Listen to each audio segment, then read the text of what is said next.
முருகனின் அறுபடை வீடுகளில் மூன்றாம் படை வீடான பழனியில் தைப்பூச திருவிழா கோலாகலமாக நடைபெற்று வருகிறது. இதையொட்டி தமிழகம் மற்றும் பல்வேறு மாநிலங்களைச் சேர்ந்த லட்சக்கணக்கான பக்தர்கள் பழனியில் குவிந்து வருகின்றனர். இது தொடர்பான நேரடி தகவல்களை அங்குள்ள எமது செய்தியாளர் சரவணனிடம் கேட்போம். சரவணன், பழனி தைப்பூச விழா குறித்தும் அதில் பங்கேற்க வரக்கூடிய அந்த பக்தர்களுக்காக செய்யப்பட்டுள்ள சிறப்பு ஏற்பாடுகள் குறித்தும் சொல்லுங்கள். வணக்கம். பழனியில் அறுபடை வீடுகளில் மூன்றாம் படையாக இந்த பழனி திகழ்கிறது. இந்த பழனி அருள்மிகு தண்டாயுதபாணி திருக்கோயிலில் வருடந்தோறும் இந்த தைப்பூச திருவிழாவானது வெகு விமர்சையாக கொண்டாடுவது வழக்கம். இந்த ஆண்டு தைப்பூச திருவிழாவானது கடந்த மாதம் பிப்ரவரி 28ஆம் தேதி கொடியேற்றத்துடன் தொடங்கியது. அன்றைய தினம் பெரிய நாயகி அம்மன் கோவிலில் சிறப்பு வாய்ந்த அந்த கொடியானது ஏற்றப்பட்டு அன்று முதல் இந்த திருவிழாவானது நடந்து வருகிறது. 10 நாட்கள் நடைபெறும் இந்த திருவிழாவின் மிக முக்கிய நிகழ்வாக நேற்று திருக்கல்யாண நிகழ்வானது நடந்தது. இந்த திருக்கல்யாண நிகழ்வில் மிக முக்கியமான ஒரு சிறப்பு வாய்ந்த ஒரு நிகழ்வும் நடந்துள்ளது. அதாவது வருடந்தோறும் திருமாங்கல்யம் மஞ்சள் கயிறிலே கட்டப்படும். ஆனால் நேற்று 200 கிராம் அளவில் தங்கத்தாலான தாலிக்கயிறானது அம்மனுக்கு சாத்தப்பட்டது. இந்த அம்மனுக்கு சாத்தப்பட்டு இந்த திருக்கல்யாண வைபவம் முடிந்ததும் நேற்று இரவு வெள்ளித்தேர் ஊர்வலமானது நடந்தது. அந்த வெள்ளித்தேர் ஊர்வலத்தில் முத்துக்குமாரசாமி வள்ளி தேவனை சமீதமாக காட்சி தந்தார். இந்த சூழ்நிலையில் தைப்பூசத்தின் மிக முக்கியமான நிகழ்வான தை தேரோட்டமானது இன்று மாலை 4:30 மணிக்கு பெரிய நாயகி அம்மன் கோவிலில் நடைபெற உள்ளது. இந்த தைப்பூச திருவிழாவில் கலந்து கொள்வதற்காக தமிழகத்தின் பல்வேறு மாவட்டங்களில் மட்டுமல்லாமல் ஆந்திரா, கேரளா, கர்நாடகா உள்ளிட்ட பல்வேறு மாவட்டங்களைச் சேர்ந்த லட்சக்கணக்கான பக்தர்கள் தற்போது பழனி மலைப்பகுதியில் குவிந்த வண்ணம் உள்ளனர். தற்பொழுது இன்று பார்த்தீங்கன்னாக்கா இப்பொழுது கிரிவல பாதையில் நம்ம நின்று இருக்கிற பகுதி, இந்த கிரிவல பாதையில் சூரிய நமஸ்காரம் என்று சொல்லக்கூடிய ஒரு நிகழ்வானது நடந்துகிட்டு இருக்கு. அதையெல்லாம் சூரிய நமஸ்காரம் முடிச்சுட்டு வர்றாங்க. அதாவது இந்த தை திருநாளில் அந்த பூச நட்சத்திரத்தில் சூரிய உதயத்தை தரிசனம் செய்வது ஒரு சிறப்பு வாய்ந்த ஒரு நிகழ்வாக அவர்கள் கருதுகிறார்கள். எனவே இந்த நிகழ்வானது தற்பொழுது நடந்து முடிந்தது.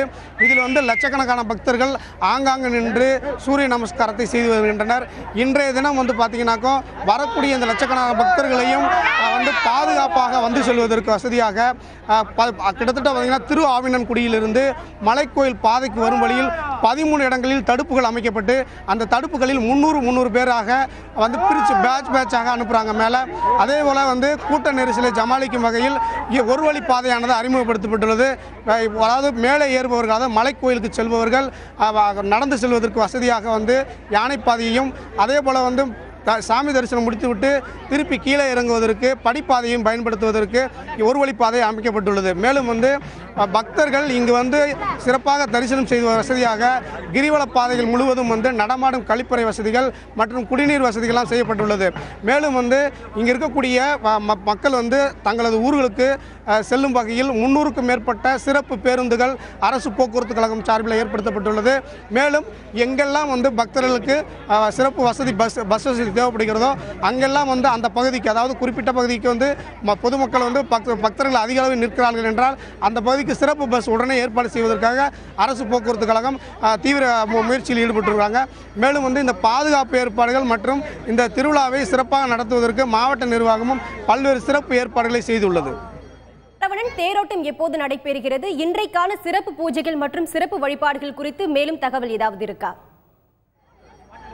நிச்சயமாக. அதாவது இன்றைய தினம் இந்த தை திருநாளின் மிக முக்கிய நிகழ்வு இந்த தை தேரோட்டம் என்பது பல்வேறு கோவில்களில், அதாவது முருகன் கோவில்களில் இன்று தைப்பூச திருவிழா வெகு விமர்சையாக நடக்கப்படும்.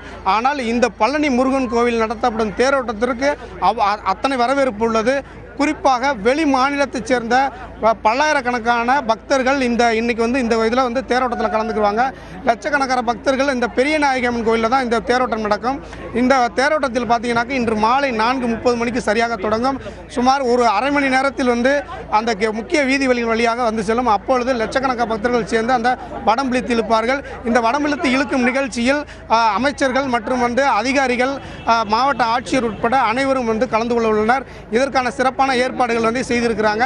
அதற்கிடையில் பார்த்தீங்கன்னா இந்த கிரிவல பாதையில் லட்சக்கணக்கான பக்தர்கள் பால் காவடி, புஷ்ப காவடி, பன்னீர் காவடி, வேல் காவடி என்று, பறவை காவடி என்று பல்வேறு காவடிகளை எடுத்து ஆடிப்பாடி அரோகரா அரோகரா என்ற அரோகரா கோஷம் முழங்க செல்லும் நிகழ்வுகளை நாம் பார்க்க முடிகிறது.